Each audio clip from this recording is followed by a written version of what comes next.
मीरा के कण कण में श्याम बसे हैं, सीता के कण कण में राम बसे हैं।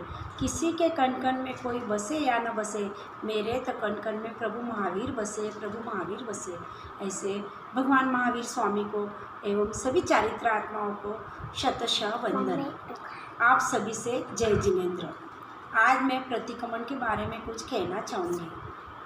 संसार का हर प्राणी सुख चाह रहा है, वह सुख के पीछे दौड़ लगा रहा है। अनंत काल हो गया दौड़ते दौड़ते, फिर भी उसे सुख नहीं मिल रहा है। इसका कारण क्या? सही मार्ग की जानकारी न होना। जी हाँ, सही मार्ग की जानकारी के बिना किया हुआ जो पुरुषार्थ है वो मिथ्या पुरुषार्थ रहता है एवं दुर्गतिदायक होता है। इसलिए हमारे परम तीर्थंकर भगवान ने सच्चे धर्म का मार्ग बताया है, जो निर्जरा रूप है, संवर रूप है। और उसी का एक भेद है प्रतिक्रमण, क्योंकि प्रतिक्रमण यह अध्यात्म जीवन की आधारशिला है। प्रतिक्रमण यह अध्यात्म जीवन की आधारशिला है। प्रतिक्रमण यानी क्या? प्रतिक्रमण यानी अतिक्रमण से पीछे हटना, लगे हुए दोषों से, पापों से पीछे हटकर जो हम विभाव में चले जाते हैं तो अपने निज स्वभाव में आना प्रतिक्रमण है।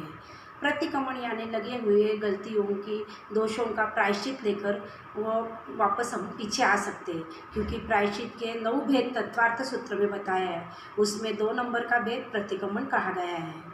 अब हम प्रतिक्रमण क्यों करें, कैसे करें, कब करें, और अब हम देखेंगे प्रतिक्रमण क्यों किया जाता है, किसका किया जाता है और कैसे किया जाता है। इसका सही जवाब अगर देखें तो एक ही लाइन में यही कहूँगी, भविष्य काल सुखद होने के लिए वर्तमान काल में सजग रहकर भूतकाल की गलतियों का प्रतिक्रमण किया जाता है। प्रतिक्रमण को आवश्यक सूत्र भी कहते हैं, क्योंकि यह अवश्य करणीय क्रिया है। आवश्यक सूत्र का 32 आगमों में 32वां नंबर है। यह न कालिक है न उत्कालिक सूत्र है। आवश्यक सूत्र न कालिक सूत्र है न उत्कालिक सूत्र है। प्रतिक्रमण कैसे करना चाहिए? प्रतिक्रमण अहोभाव से, अंतर के भाव से, श्रद्धा से करना चाहिए। ऐसा नहीं कि हमारा प्रतिक्रमण पाठ है तो हम फटाफट पूरी पाठ्या बोल देंगे। इससे क्या होता है, हमें प्रतिक्रमण का अर्थ समझ में नहीं आता। दूसरों को तो नहीं, कभी कभी हम खुद क्या बोल रहे हैं, कौन सी पार्टी हमारी चल रही, वह भी हमें समझ में नहीं आ रहा। इसलिए श्रद्धापूर्वक प्रतिक्रमण बोलना चाहिए, यानी हर एक शब्द हमारे दिल को छूना चाहिए, उसका अर्थ हमें समझना चाहिए, तभी हमारे शरीर में कर्म निर्जरा होगी।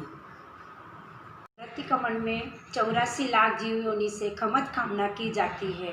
18,24,120 प्रकारे मिच्छामि दुक्कडम दी जाता है। इसलिए हमारी महान कर्म निर्जरा होती है। प्रतिक्रमण के वक्त हम आश्रयों से बचकर संवर में रहते हैं, इसके कारण भी हमें निर्जरा होती है और हम कर्म बंधन से बच जाते हैं। प्रतिक्रमण बोलते वक्त हम बड़ी संरचना की पार्टी बोलते हैं। यह पार्टी हम रोज़ बोलकर हमारे में भी अंत समय में पंडित मरण, समाधि मरण की भावना जागृत होती है, जिससे हमें परभव जाते समय संबल मिल जाता है। कवि ने खूब कहा है, कर पड़ी कमनो दो ये घड़ी, कर पड़ी कमनो दो ये घड़ी, शुभ ध्यान लगाए रे, परभव जाता संबल साचो मिल जाए रे, संबल साचो मिल जाए रे।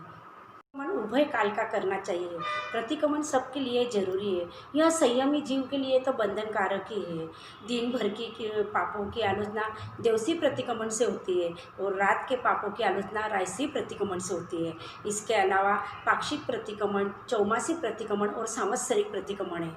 इसी तरह प्रतिक्रमण के 5 भेद है, मिथ्यात्व का, अव्रत का, प्रमाद का, कषाय का और अशुभ योग का। इन 5 का प्रतिक्रमण करना जरूरी है। मिथ्यात्व का प्रतिक्रमण यानी मिच्छत्तम परियाणामी सम्मत्तम व संपज्जामी, यानी मिथ्यात्व का त्याग करके सम्यक व धारण करना। यह श्रेणिक राजा ने प्रतिक्रमण किया था। उसके बाद 2 नंबर का प्रतिक्रमण है अव्रत का, यानी अव्रत से हटकर व्रत पचकांड में आना। यह प्रतिक्रमण किया था प्रदेशी राजा ने। 3 नंबर का प्रतिक्रमण है प्रमाद का प्रतिक्रमण। प्रमाद को त्याग कर अप्रमत्त अवस्था में, जागृत अवस्था में धर्म क्रिया करनी चाहिए। यह प्रतिक्रमण किया था शैलक राजर्षि ने। उसके बाद में चौथे नंबर का प्रतिक्रमण है कषाय का प्रतिक्रमण, जो किया था चंड कौशिक ने। उसने क्रोध को त्याग कर समता धारण की थी और देवगति प्राप्त की।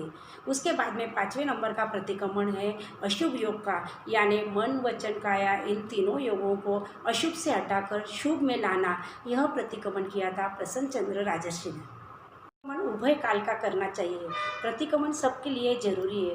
यह संयमी जीव के लिए तो बंधनकारक ही है। दिन भर की पापों की आलोचना देवसी प्रतिक्रमण से होती है और रात के पापों की आलोचना राजसी प्रतिक्रमण से होती है। इसके अलावा पाक्षिक प्रतिक्रमण, चौमासी प्रतिक्रमण और सांवत्सरिक प्रतिक्रमण है। इसी तरह प्रतिक्रमण के 5 भेद है: मिथ्यात्व का, अव्रत का, प्रमाद का, कषाय का और अशुभ योग का। इन पांचों का प्रतिक्रमण करना जरूरी है। मिथ्यात्व का प्रतिक्रमण यानी मिच्छत्तम परियाणामी सम्मत्तम व संपज्जामी, यानी मिथ्यात्व का त्याग करके सम्यक व धारण करना। यह श्रेणिक राजा ने प्रतिक्रमण किया था। उसके बाद 2 नंबर का प्रतिक्रमण है अव्रत का, यानी अव्रत से हटकर व्रत पचकान में आना। यह प्रतिक्रमण किया था प्रदेशी राजा ने। 3 नंबर का प्रतिक्रमण है प्रमाद का प्रतिक्रमण। प्रमाद को त्याग कर अप्रमत्त अवस्था में, जागृत अवस्था में धर्म क्रिया करनी चाहिए। यह प्रतिक्रमण किया था शैलक राजर्षि ने। उसके बाद में चौथे नंबर का प्रतिक्रमण है कषाय का प्रतिक्रमण, जो किया था चंड कौशिक ने। उसने क्रोध को त्याग कर समता धारण की थी और देवगति प्राप्त की।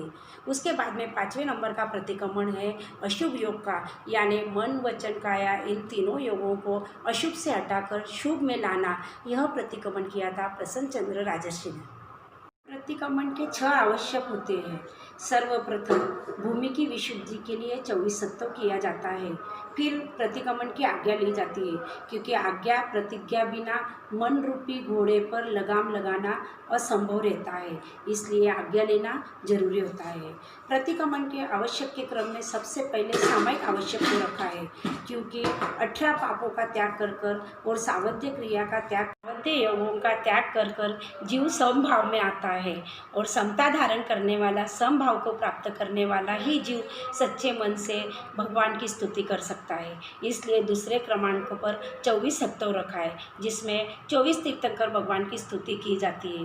भगवान की स्तुति करने के बाद जीव में विनम्रता आती है, और जिसमें विनम्रता आई है वह गुरु के सामने झुक सकता है। इसलिए 3 नंबर पर वंदना आवश्यक रखा है। वंदन करने के पश्चात जीव में सरलता आती है। सरलता आने के कारण वह अनाचारों का सेवन नहीं करता और पूर्व में लगे हुए दोषों का प्रायश्चित करके प्रतिक्रमण करता है। इसलिए प्रतिक्रमण आवश्यक चौथे क्रमांक पर रखा गया है। प्रायश्चित करने के कारण आत्मा हल्की हो जाती है और हल्की हुई आत्मा आराम से काया सर्ग कर सकती है। इसलिए प्रतिक्रमण में काया सर्ग आवश्यक 5 नंबर पे रखा गया है। देह भान को भूलकर मन को एकाग्र कर कर चेतना का अपने निज चेतन स्वरूप में आना काया सर्ग कहलाता है। मन से किया हुआ काया सर्ग से स्थिरता प्राप्त होती है और स्थिर प्रवृत्ति वाला ही पचकान ग्रहण कर सकता है, पचकान पाल सकता है। इसलिए पचकान आवश्यक 6 क्रमांक पर रखा गया है। प्रश्न यह उठता है कि प्रतिक्रमण किसने करना चाहिए?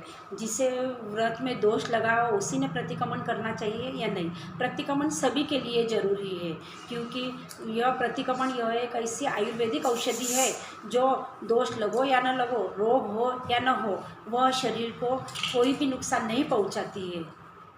नहाने से शरीर की शुद्धि होती है, उसी तरह प्रतिक्रमण द्वारा आत्मा की शुद्धि होती है। कषाय रूपी वायरस जो आत्मा को लग जाता है तो आत्मा को वायरल इन्फेक्शन होता है, जिससे हमारी बैटरी डाउन हो जाती है। उसे रिचार्ज करने के लिए प्रतिक्रमण जरूरी है। फिर प्रतिक्रमण में पापों का और दोषों का मिच्छामि दुक्कडम देकर उसे डिलीट किया जाता है और हमारे खाते में पुण्य सेव हो जाता है। प्रतिक्रमण करना जरूरी है, यह बात सभी से शेयर करना चाहिए और उसे लाइक भी करना चाहिए। प्रतिक्रमण से महान कर्म निर्जरा होती है और उसके साथ साथ में यह एक आध्यात्मिक व्यायाम भी है।